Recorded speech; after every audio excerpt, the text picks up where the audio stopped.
જય શ્રી કૃષ્ણ। તો આજે છે નવરાત્રીનો 7મો દિવસ અને આજે કલર ઓરેન્જ છે અને બહુ જ દુઃખ થાય છે કે ગરબા રમવા નથી જઈ શકતા યાર। શું થશે આ વખતે? બહુ જ મુસીબત થઈ ગઈ આ વાતની। તો કાંઈ વાંધો નહીં, જવા દો। આપણે વાળ ઓપન કરીને એને સૂકવી લઈએ, કારણ કે વધારે વાળ તો રાખી નહીં શકાશે આવી રીતે બાંધીને જ। અને વાળ ધોયેલા હોય ને ત્યારે એટલા સુંદર દેખાશે ને, પણ જો 2 દિવસ થશે ને એટલે પાછા ઝાડુ જેવા થઈ જાય। હું વાળમાંથી ગુજ કાઢતી હતી તો ત્યાં પણ ગ્રીવા આવી ગયા અને એણે મારી કોપી કરવા માંડી। એને બધી વસ્તુ કોપી જ કરી ગમે છે બીજાની, પણ જમવાની કોપી તો નહીં જ કરે। અહીંયા મારી મમ્મી બટેટા છેલતી હતી અને ત્યાં જઈને એણે કોરા બટેટા જ ખાઈ લીધા।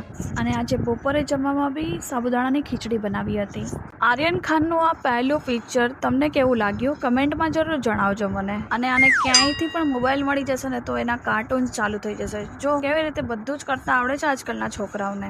આજે વાતાવરણ પણ ખૂબ જ ઠંડુ છે, તો જોઈને જ ખબર પડે છે તમને લોકોને। આજકાલના છોકરાઓને વગર કાર્ટૂને જમવું ગમતું જ નથી, પછી ગમે એટલી કોશિશ કરી લો તમે। મારી છોકરી મારા સાથે ઓછી મસ્તી કરશે, પણ એની માસી સાથે મસ્તી કર્યા વિનાની રહેશે જ નહીં।